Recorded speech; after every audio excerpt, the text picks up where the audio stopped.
Hey guys, Adrian here. I'm not coming to your party, girl. No, girl. I ain't gonna come to your party. No, I ain't, girl. No. My hair looks really good today. I guess everybody's reading it differently, which is really cool. I really like that. It's how do you feel about the negativity towards transgender people from the rest of the lesbian, gay, and bisexual community? They really are focused on their own issues, but it's not like it's really not that cool. Like it's bullshit because they're worried about their rights when we have our own rights that we're worried about, and they don't really care too much about our rights.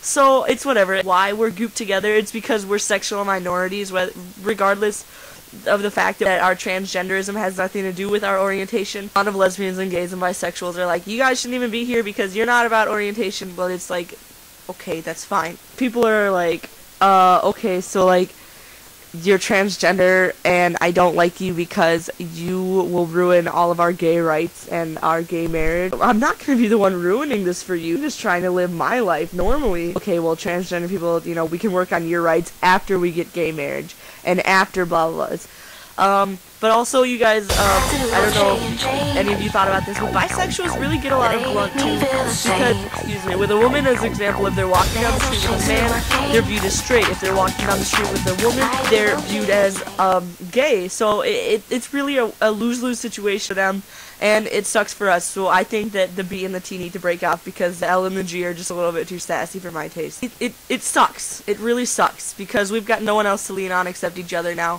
Adam, you didn't post a video because your internet's not working. That's why Adam's video wasn't up last week. Brian, you asked, do we feel sexist because of our biasness towards femininity? Because we do not want to be associated with women. We want to be associated with men. I have become very politically correct this past year. Yeah, I do, because I try not to relate myself with feminine things.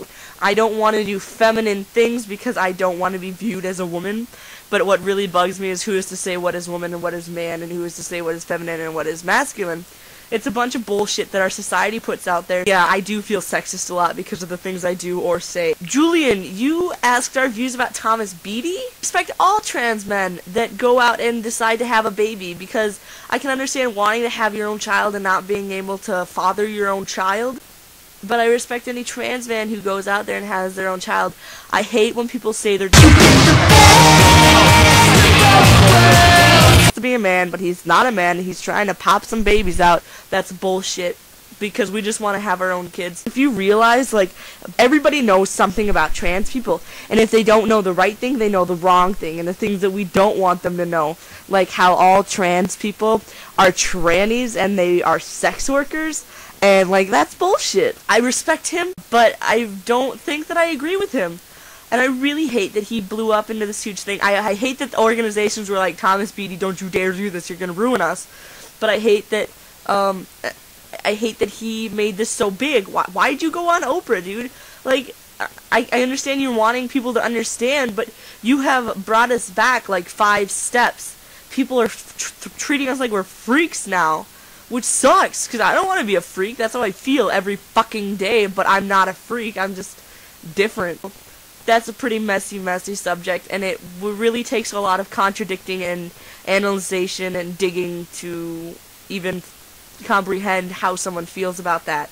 And Ethan, you're asking about cigarettes. I think the best cigarette I ever had was right after I did some weed. It was my 3rd and final attempt to get high. Judge me. I had a cigarette after I smoked some pot, and I got pretty fucking high, and it just was the best thing ever. Because it was a really shitty night, and that cigarette just tasted so good. Yeah, I smoke, obviously. And what do I smoke? Everything, anything I can get my hands on. Top 5 favorite: Marb Reds, Marb Smooths, Camel Crush, Camel Light, and was it Camel Turkish Gold? That whatever you gave me, man, those were fucking fantastic. Camel Crush is probably my all-time favorite. Marb Light is probably also up there. If you're wondering why I have tape on my ear, I was taking my snowmobile helmet off because I had to pick up my friend on my snowmobile because the roads were so snowy. I've taken my snowmobile helmet off, and my gauge pulled through my ear, like all the way through. Like it didn't rip down through the lobe, but it pulled through, so it stretched out and ripped a little bit. And my gauge is now broken, so I'm using this to keep it on. What's the weather like there? The weather sucks here. It's freezing nuts. God, like I went to school this morning, negative 13 degrees Fahrenheit. Oh my Jesus Christ. We've got easily a foot of snow in our backyard. This sucks. It's cold. It sucks. I don't even want to go outside for a cigarette. I'm sitting in here with the heater on. I'm freezing. Anyways, guys, have a good week, so I will catch y'all later. Just set them up to knock them